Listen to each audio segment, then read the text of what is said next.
안녕하십니까. 오늘은 14주차 마지막 주 공부를 합니다. 오늘은 프랑스 영화에 대해서 공부를 하겠습니다. 프랑스 영화에 관한 수업도 사실은 수많은 영화 유튜브 링크를 해가지고, 그렇죠, 조금씩 맛을 보아야지 되는데, 지금 이 저작권 때문에 그럴 수가 없어요. 이 강의실에서 할 적에는 그거 다 틀어줬었거든요. 근데 그럴 수가 없고, 지금 이 PPT밖에 할 수가 없으니까 내가 소개해서 여러분들이 봤으면 하는 영화들, 짤막짤막한 유튜브들은 지난번처럼 프랑스 음악처럼 유튜브 주소를 따로 자료실에 올려놓겠어요.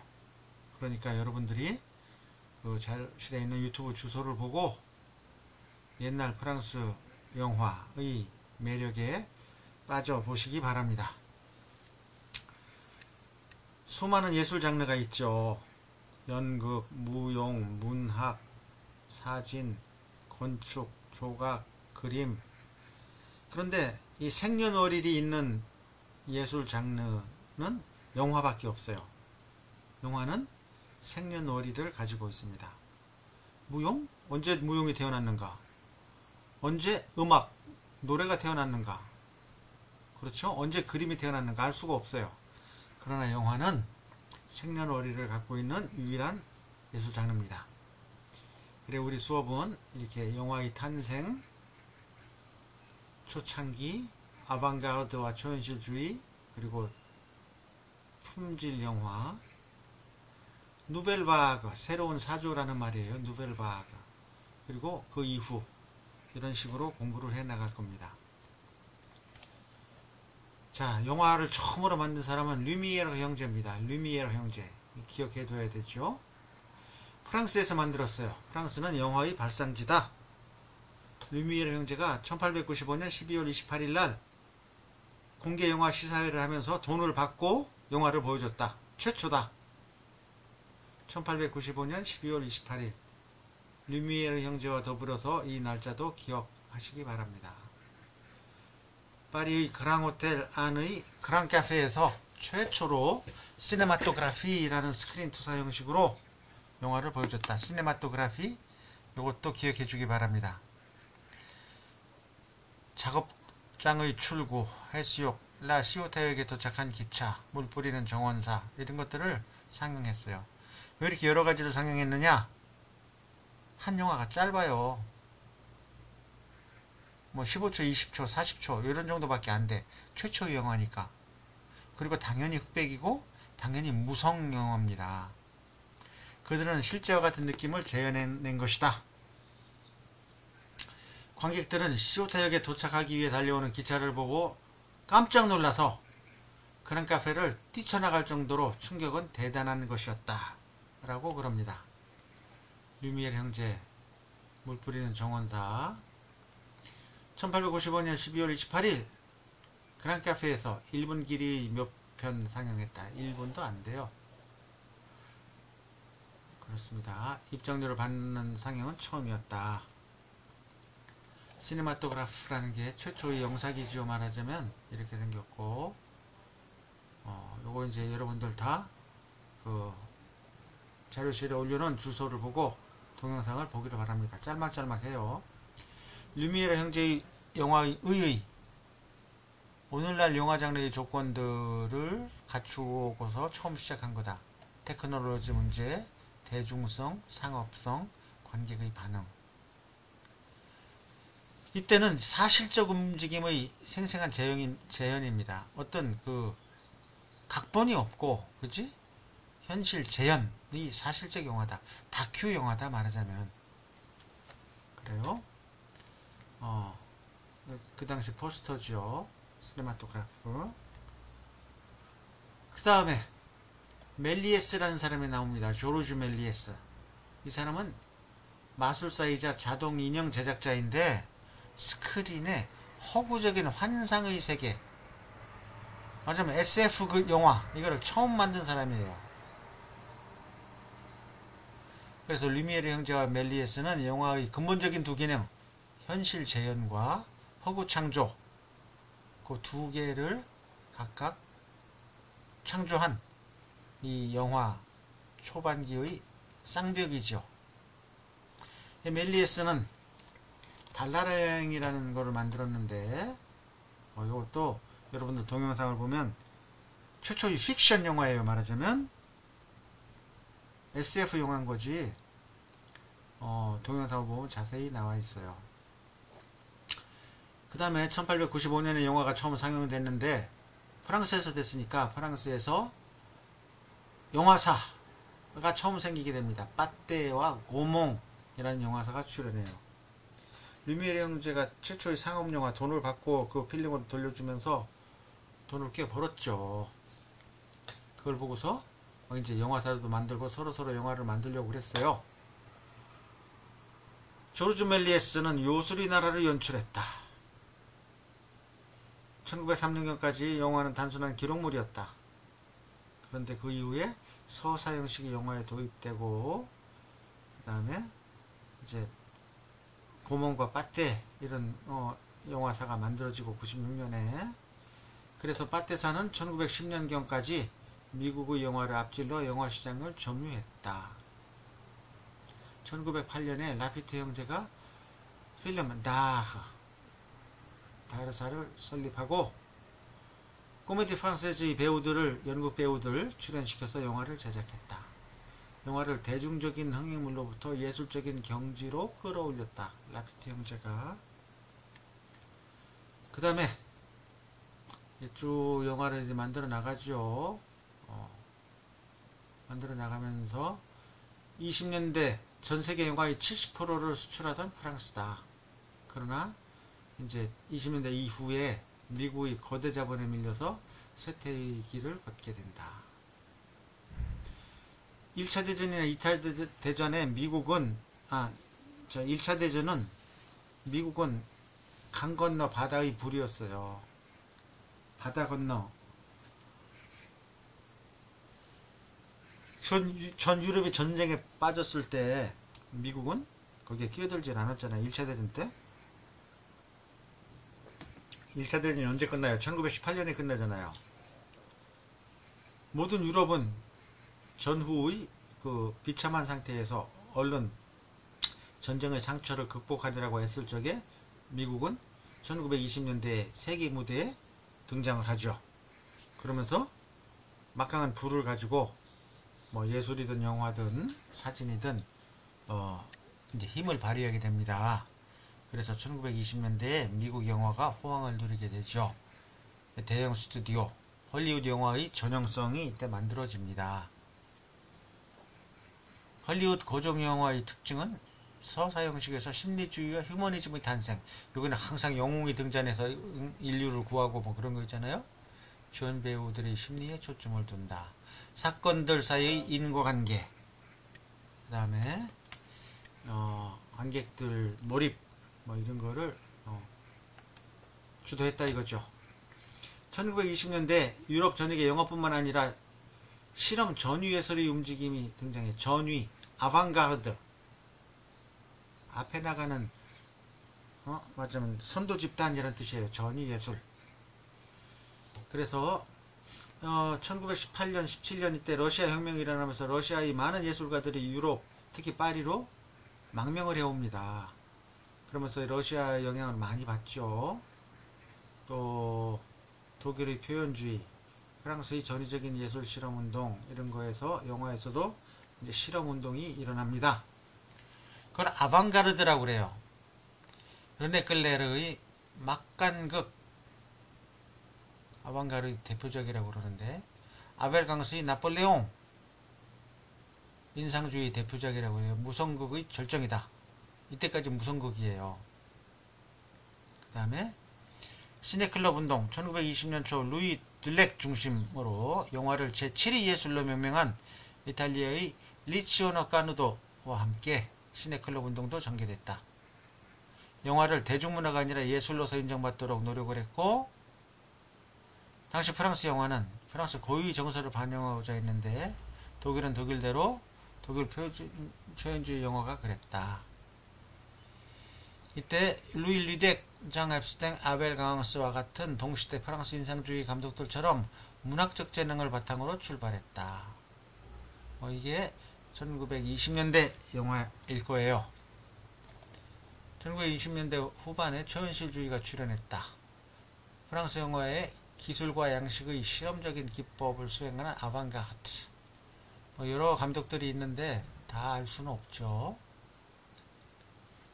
짧은 무성영화인 아방가르드 계열의 영화들은 소설이나 연극, 장편 영화들보다는 현대시나 추상적 초현실적인 회화에 가까운 영상시, 익살이나 꿈 등과 유사성을 지닌다. 그래서 이때 이런 우리가 알고 있는 장곡도 이런 사람도 있었습니다. 이때 20년대가 무성영화의 절정기죠. 세심한 편집 작업으로 영화의 특수성을 살린 침묵의 언어가 만들어졌다. 이때 이 아벨 강스의 나폴레옹이라는 그 영화는 인상주의 최절정이라고 그랬는데 새로운 망원 렌즈가 나오고 다중영상 폴리비전 와이드 스크린이 처음으로 시도되었다. 아벨 강스. 그렇습니다. 넘어갑시다. 나폴레옹이라는 영화고, 그러다가 이제 30년대가 되면서 시적 리얼리즘의 영화들이 나오게 되는데, 20년대 이미지에 초점을 맞춘 실험예술 영화의 퇴조, 또 유성 영화가 등장합니다. 현실 창조가 아닌 단순한 현실 모사로서의 영화, 극적 이야기 구성에 치중했다. 그래서 문예영화, 시적 리얼리즘 문예영화라고 그래요. 현실 반영의 리얼리즘 플러스 대사와 영상을 통한 몽환적 분위기. 대표적인 감독이 마르셀 까르네와 시인 자크 프레베르. 이 시인과 이 감독이 결합해가지고 이 시적 리얼리즘 영화를 만들었어요. 안개 낀 부두, 북호텔, 인생 유전. 그리고 이때부터 여러분들 귀에는 익숙할지 모르겠어요. 우리 어릴 때는 이 가수들 이름이 익숙했었는데, 장 가뱅, 루이 주베, 미셀 모르강 이런 스타들이 등장하기 시작했다. 35년 이전에는 빠떼사와 고몽사가 영화 제작을 거의 독점했다. 그런데 35년 이후에 2차 대전 끝날 때까지는 프랑스 영화의 90%가 소규모 독립영화사에 의해서 만들어졌다. 그래서 메이저 스튜디오가 몰락하고 프랑스 예술영화의 탄생을 촉진했다. 그렇습니다. 독립영화 제작자와 감독들은 자유롭게 영화를 만들었다. 이때 독립영화인들 이런 사람들이 있어요. 여러분들 자료 다 올려놨으니까 보시기로 하고, 또 시적 리얼리즘의 창시자 줄리안 듀비비, 마르셀 까르네, 좌파 그룹을 이끌며 선봉적 연극을 전복시켰던 시나리오 작가 작 프레베르, 이런 사람들이 있다. 그 다음에 장 르누아르, 게임의 규칙 주소를 올려놨어요. 한번 보세요. 30년대 대표작품이다. 르누아르라는 인상주의 화가가 있잖아요. 그 아들이에요. 장 르누아르. 화가 오기스트 르누아르의 아들이다. 그 다음에 2차 대전, 유럽 영화계 또 한 번의 침체기, 헐리우드 영화가 세계 시장을 석권하게 됩니다. 문예 영화, 헐리우드 제작 시스템이 도입돼서 품질 영화라는 게 탄생돼요. 르네 끌레망의 금지된 장난, 요것도 이제 그 주소를 올려놨거든요. 한번 보세요. 르네 끌레망. 르네 끌레망은 20세기 영화 5대 거장의 한 사람이다. 레지스탕스 운동에서 영감을 얻은 영화 철도 위 전투, 장곡도의 미녀와 야수, 오르페, 베케트, 앙뚜안과 앙뚜아네트 이런 영화들이 나왔죠. 금지된 장난은 1952년 태양은 가득히로도 유명한 르네 끌레망이 감독한 프랑스 영화다. 국내에는 58년에 개봉되었다. 2차 세계대전 당시 파리 근교를 무대로 한 이 작품은 비행기 폭격으로 부모를 잃은 5살의 소녀 플레트, 그리고 농부 아들인 11살 소년 미셸, 순진무구한 눈을 통해서 어른들의 탐욕으로 인해 자행되는 전쟁의 비극을 고발한 흑백 필름의 반전 영화다.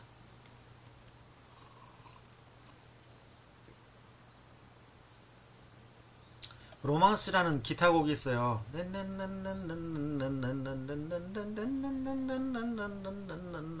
하는 이 금지된 장르는 베네치아 국제영화제 산마르코 금사자상 아카데미 외국 영화상을 수상했다.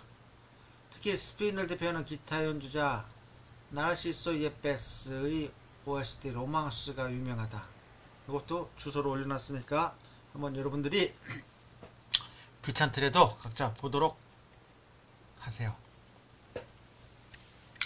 그 다음에 문학작품을 각색해서 영화를 만들기 시작했죠. 스탕달, 콜레트, 에밀 졸라, 안드레 쥐드 이런 사람들 작품이 영화로 만들어지기 시작했어요. 다양한 감독과 제작자들이 나왔겠죠. 여기 이름들이 쭉 있습니다. 우리가 다 기억할 수는 없어요. 하여튼 이런 감독들이 멜빌, 브레송, 타티와 함께 전후 프랑스 영화를 모더니즘의 아방가르드로 이끄는데 지대한 공헌을 했다.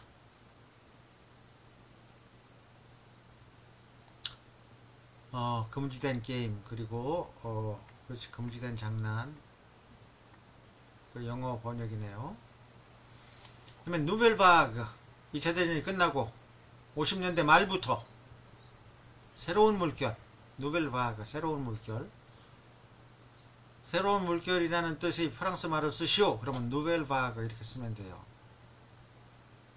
영화 비평지 까이에 듀 시네마를 중심으로 안드레 바쟁, 장리 고다르, 프랑스와 트리포, 새로운 물결이라는 의미 누벨바그 70년대까지 전혀 새로운 영화적 경향을 뗐다.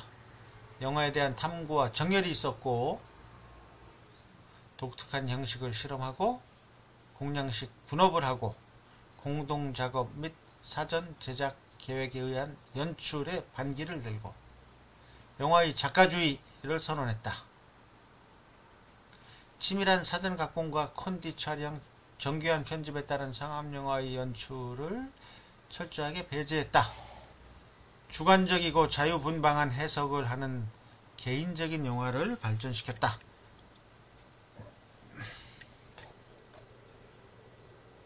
(59년) (60년) 2년 사이에 67명의 신인 감독이 65편의 천여작을 냈대요. 대단한 거죠. 젊은 대표 감독들이 프랑스와 트리포, 장르 고다르, 클로드 샤브볼 등등. 트리포 400번의 구타, 줄과 짐 굉장히 유명한 영화예요. 그 자료집에 올려놨습니다. 내 멋대로 해라, 고다르의. 다 여러분들이 맛을 보아야 될 영화들입니다. 다 올려놨어요. 400번의 구타는 프랑스와 트리포 감독의 데뷔작이다. 누벨바그의 서막을 올린 기념비적인 작품이다. 14살의 앙투아는 무관심과 위선으로 가득 찬 세상에서 자신만이 자유를 찾아 나선다. 이 내 멋대로 해라, 이것도 누벨바그의 이제 대표적인 작품이죠. 역시 올려놨어요. 그 동영상 보세요. 그 다음에 이 고전주의 영화와 고전 영화와 현대 영화의 분기점, 독립적인 작가 영화의 출발점, 이게 누벨바그인 거죠. 59년과 62년 사이에 프랑스 영화 산업의 폐쇄적인 계층적 시스템에 대한 반동이다. 동시대인들이 사는 세계를 현재의 직접성과 구체성 속에서 양식화한 최초의 영화운동이다. 현대적인 육체로서 브리짓 바르도가 이때 나타났어요. 그리고 씨는 여자를 창조하였다. 로제 바딤이라는 감독의 영화. 그 브리짓 바르도가 왜 얘기가 되냐? 시대적 의의가 있는데 자연스러운 몸짓과 말투, 일상적인 표현들을 사용했다. 동시대를 사는 육체, 즉 현실 세계에 대한 발견을 의미한다. 젊은 영화 세대의 옹호, 시네마테크 프랑세스에서 공부를 했다.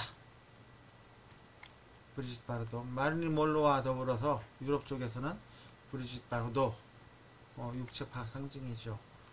우리나라 사람한테 개고기 먹는다고 막 뭐라고 했던 옛날에.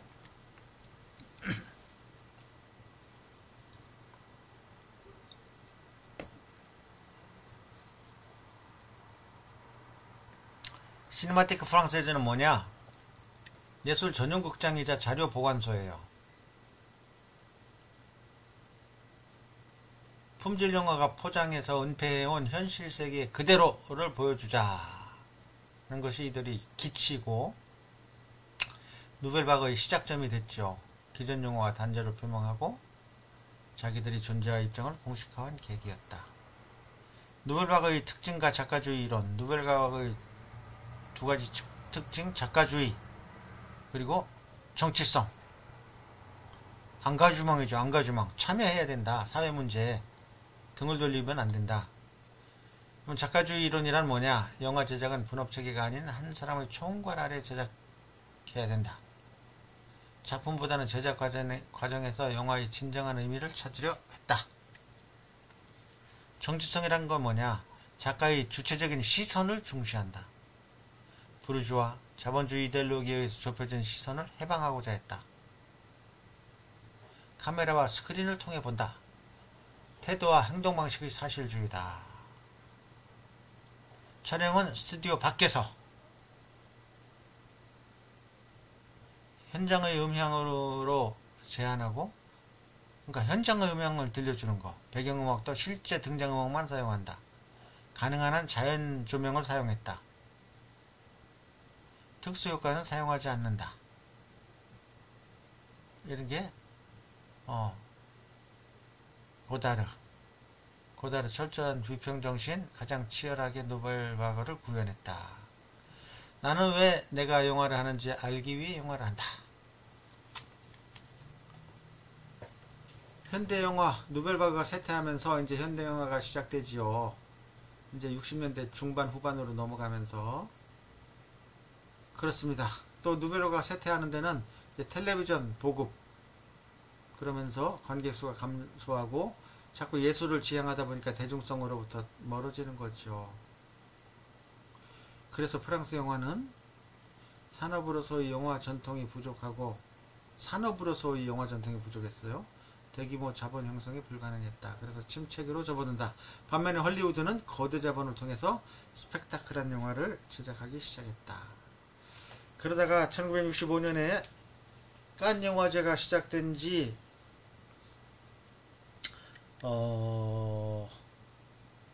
한 15년, 16년, 17년 만에 처음으로 프랑스 영화가 황금 종려상을 탑니다. 그게 남과 여라는 유명한 아눅 에메라는 여주인공.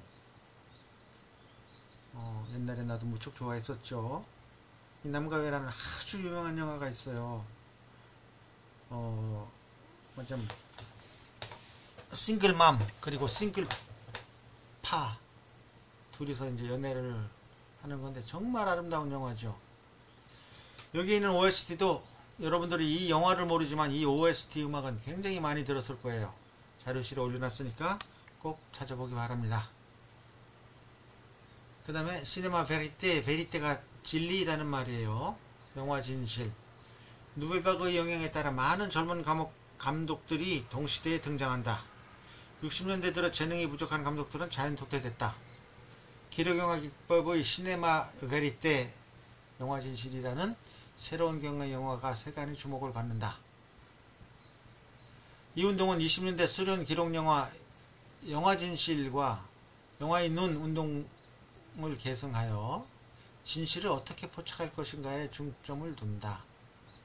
그래서 68년 5월 혁명에 걸맞는 영화인들을 찾아내지는 못했지만 영화를 나름대로 의미 있는 방향으로 이끌어 70년대 다양한 양식으로 작용한다. 시네마 베리테. 그래서 누벨바그 이후에 68 혁명이 일어나거든요. 그러면서 이제 70년대로 접어드는데 70년대 프랑스 영화는 작가주의 정신영화와 대중영화가 혼재했다.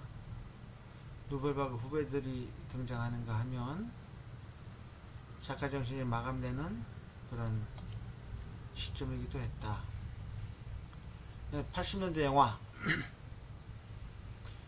TV 채널 간의 경쟁이 심화되고 TV용 영화 제작이 증대했다. 영화 제작 투자가 증대하고 거대 배급 회사가 독점하게 됐다. 작가주의 정신이 쇠퇴했다. 누벨리마주, 이번에 이마주에 누벨 바그가 아니고 누벨리마주가 등장한다.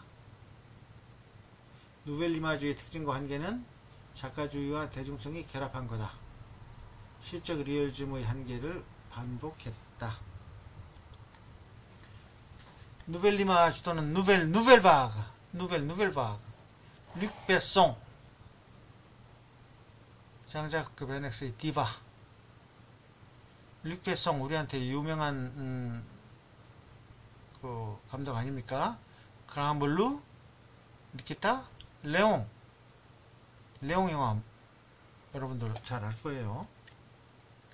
그리고 뽕네프의 연인들 굉장히 유명한 영화죠. 그라블루, 릭베송의 택시 1, 2, 3 뭐 어디까지 나왔나? 그렇습니다. 80년대 이후 영화인들은 이제 신세대를 겨냥하고 뭐 이렇게 쭉 진화를 하죠. 세기 말에 인도차이나 여왕 마고 뭐 이런 영화들이 나옵니다. 코미디 드라마 장르의 영화가 주도한다. 1995년 영화 100년이었었죠. 1995년 12월 28일 영화 2세기가 시작되었다. 이날부터 96년 1월 말까지 프랑스 전역의 영화관에서는 본 영화가 시작되기 앞서 영화 2세기의 개막작품이라고 불리는 필립 트리포 감독의 30초짜리 영화를 먼저 상영하여 영화의 종주국으로서 자존심과 영화 산업의 르네상스 시대를 꿈꾸었다. 프랑스 영화는 자국 영화 점유율이 30% 이하로 떨어졌다. 그래서 스크린 쿼터를 사수하는 자국 영화를 하나의 문화로서 보호하고자 하는 노력을 기울이게 되어 우리나라도 이거를 흉내내서 스크린 쿼터를 내세웠죠. 그리고 이제 영화제가 생기게 됩니다.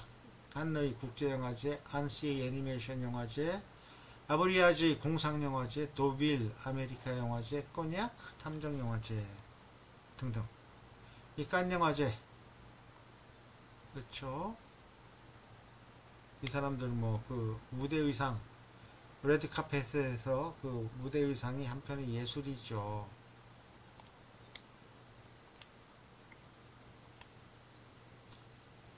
(46년에) 처음 생겼는데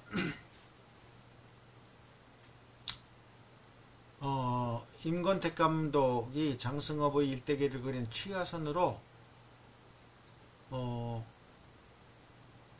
감독상을 수상했어요. 또 2000년에는 춘향전으로 경쟁 부분에 들어가기도 했어요.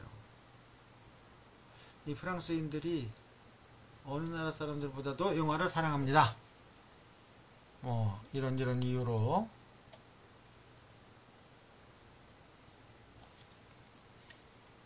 그 다음에 박찬욱과 이창동 2004년 올드보이로 2등상, 밀양, 전도연 여우주연상. 그 다음에 그러나 이제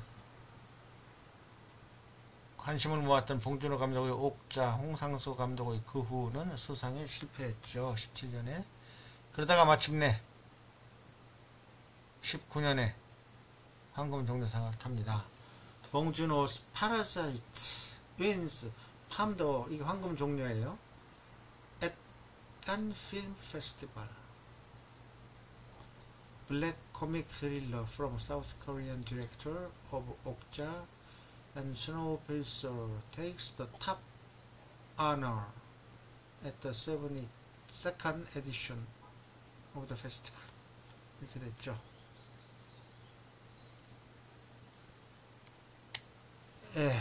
빨리 이 코로나가 끝나서 강의실에서 동영상들을 같이 틀고 보고 이야기하면서 수업하는 날이 빨리 오기를 바랍니다. 이것으로 영화 수업을 마칩니다.